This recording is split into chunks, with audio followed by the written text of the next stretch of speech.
é um princípio idealista. Porque você está partindo de uma ideia que é uma oferta de produção que nasce a partir do quê? Uma demanda de produção que nasce a partir do quê? Então, o livre mercado, ele tem uma tendência, né? Se você coloca essa concorrência para rodar, ela leva ao monopólio. Também ela vai chegar no monopólio. Ela leva necessariamente ao monopólio porque existe um processo de tendência da queda da taxa de lucro no capitalismo. E por que isso? Porque senão os capitalistas eles enriqueceriam até o infinito. Mas você concorda que hoje a gente está chegando no monopólio de forma acelerada? Eu vejo que a gente chega no monopólio de forma acelerada, sim, com a ajuda do Estado. Sim. Que inclusive, por exemplo, voltando a citar mais uma vez o Renato, ele fala que o Estado é essa burguesia que você está falando. Então, é que aí o problema é que a visão do Renato 38 é uma visão idealista. É uma visão descolada da historicidade do processo. Por isso que... Ela está distante da realidade. Ela está distante da história. Ela está distante da história. Ela não é verificável do ponto de vista histórico, porque ela é baseada num princípio de que o Estado é uma entidade abstrata e que exerce poder. Mas o Estado é governado por alguém. É governado por uma classe social. E não o contrário. O Estado ele não é uma produção do vazio. Ele é uma produção histórica. Ele é uma produção que foi constituída, que foi concretizada para poder garantir que esses interesses pudessem existir, em primeiro lugar. Então, a grande questão não é a existência do Estado, né? É claro que os comunistas entendem, por exemplo, isso Marx vai dizer, o Engels vai dizer, o Lenin vai dizer, que o Estado ele é uma entidade, uma instituição organizada para poder apaziguar a luta de classes. Ele é uma organização que faz essa mediação, porque senão a gente viveria num turbo tecno-feudalismo. Então o Estado ele meio que vai concentrar esse monopólio da violência, o monopólio do exercício da violência, e o monopólio jurídico da classe que está no poder.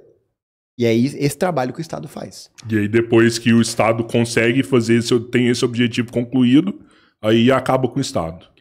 Então, aí que está a questão, né? Quando a gente tem regimes socialistas, a gente tem o período que a gente chama de período socialista. A transição. Que é a transição, que é o momento em que a galera fica assim, ditadura do proletariado, né? Que é quando Lenin fala isso em Estado e Revolução.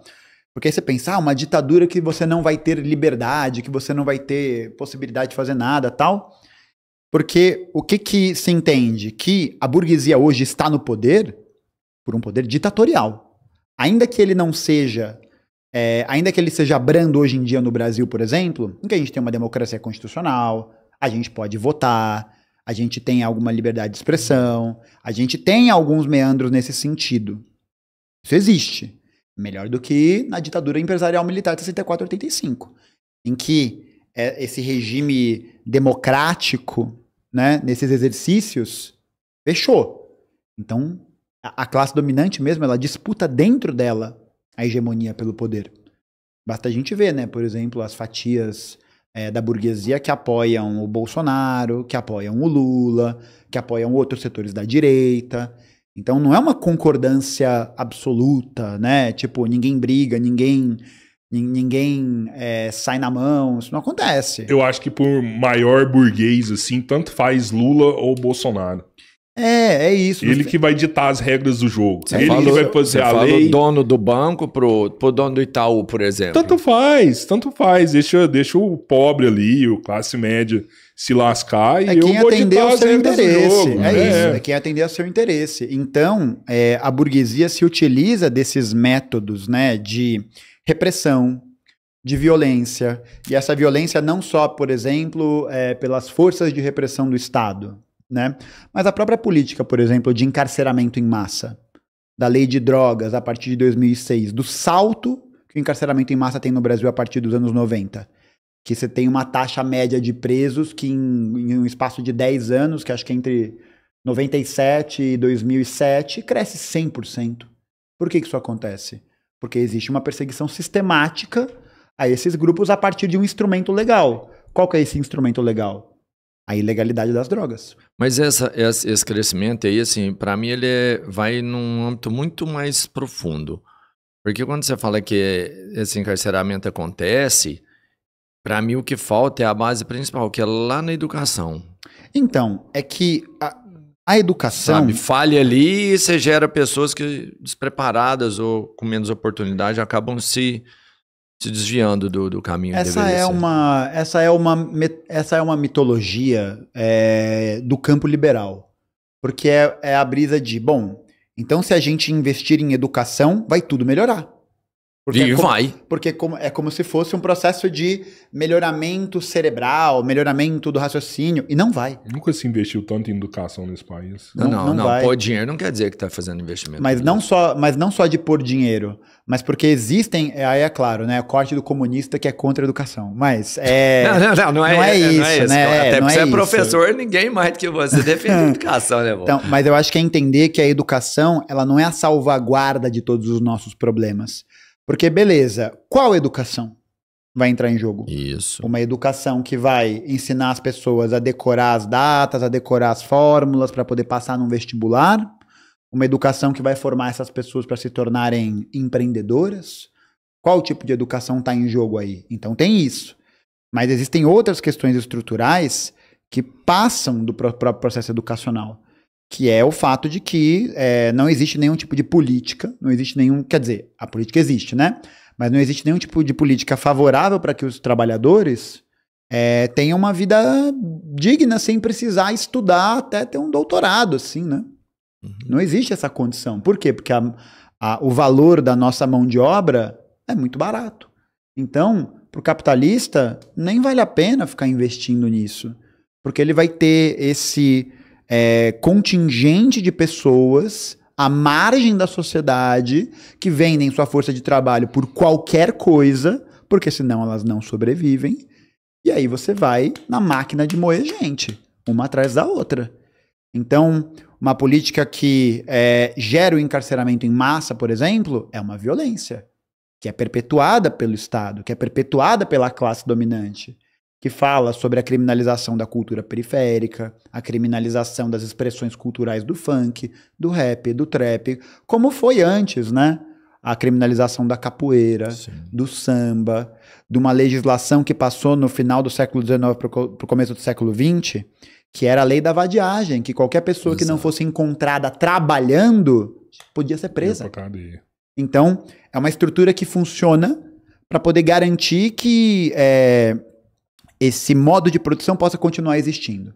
E que principalmente esses trabalhadores sejam escravizados, assalariados. Isso é para manter a concorrência desleal sempre. Essas pessoas nunca vão poder evoluir. Não é interessante para a burguesia você ter uma mão de obra mais qualificada, uma mão de obra mais preparada. Não, é interessante assim para ela, vai depender da circunstância, porque talvez algum lugar possa absorver essa mão de obra. Mas basta a gente ver a situação atual do Brasil, por exemplo. O papel do capitalismo dependente do Brasil, né? Então não é só capitalismo, é o capitalismo dependente, em que a gente produz, né, só o agro, só o petróleo cru, só essas coisas. E as pessoas que fazem mestrado, doutorado, pós-doc, quando conseguem uma bolsa, alguma coisa, vão para fora. Porque aqui a força de trabalho é desvalorizada. E qual que é essa intenção? De precarizar cada vez mais as condições de trabalho. De precarizar mais e, ao mesmo tempo, essa lucratividade da burguesia explodir. Porque é aí que a burguesia tira o seu dinheiro. Ela tira seu dinheiro do montante de tempo que ela consegue extrair do trabalhador. Por isso que a burguesia brasileira e os empresários e essa galera fica essa história aí de acabar com a escala 6x1, tem que ver porque vai quebrar o Brasil. Por que eles falam isso? Porque eles sabem que se eles perderem essa mamata de escala 6x1, que implica essa rotina de trabalho extenuante e que muita gente não tem opção a não ser aderir, eles vão perder. Eles vão perder. Porque se você diminui a jornada de trabalho sem reduzir o salário, o que você está fazendo? Valorizando a força de trabalho. Uhum. E aí esse capitalista, para conseguir concorrer com outros capitalistas e se manter no jogo, ele vai precisar investir em capacitação, ele vai precisar investir em compra de maquinário, em compra de estrutura, etc, etc, etc. E isso, pro capitalista, é mais custoso do que ele só falar, bom, trabalha aí 10 por 1, trabalha aí 7-0, né? É aí que tá a lucratividade do cara. É aí que tá aonde ele vai tirar o dinheiro dele. E aí, se você tem uma reorganização da sociedade sob o modo socialista, né? E assim, eu não tô falando porque eu gosto, certo? Acho que é um ponto importante até pro público e tal. É claro que eu, como comunista, tenho a simpatia, né, pelo processo, evidentemente. Mas o que sustenta o meu ponto não é a minha simpatia pessoal, mas é o fato de que isso se mostrou cientificamente. Se mostrou pela história. Basta você ver o Império Russo, que era um local de capitalismo periférico dentro daquele contexto da Europa, né? País da periferia do capital ali. Não tinha luz elétrica na Rússia inteira, praticamente. Tinha alguns pedaços, né, em São Petersburgo, em Moscou, tal, mas o resto do país, assim, não tinha nada.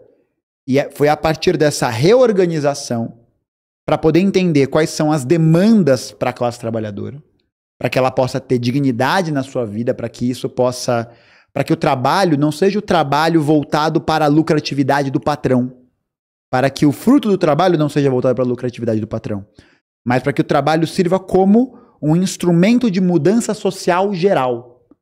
Porque o trabalho que a gente está fazendo aqui agora, ele é nosso, ele está acontecendo agora. A gente não conseguiria existir sem estar fazendo isso. E aí a Rússia, né, o Império Russo, que vai se tornar a União Soviética, consegue eletrificar o país inteiro, 25 milhões de quilômetros quadrados, 1/6 do globo terrestre. É enorme, né? São 3 vezes o Brasil. É 3 vezes o tamanho do Brasil. É o maior do mundo. Era o maior do mundo. Saudades da minha ex. Era o maior do mundo.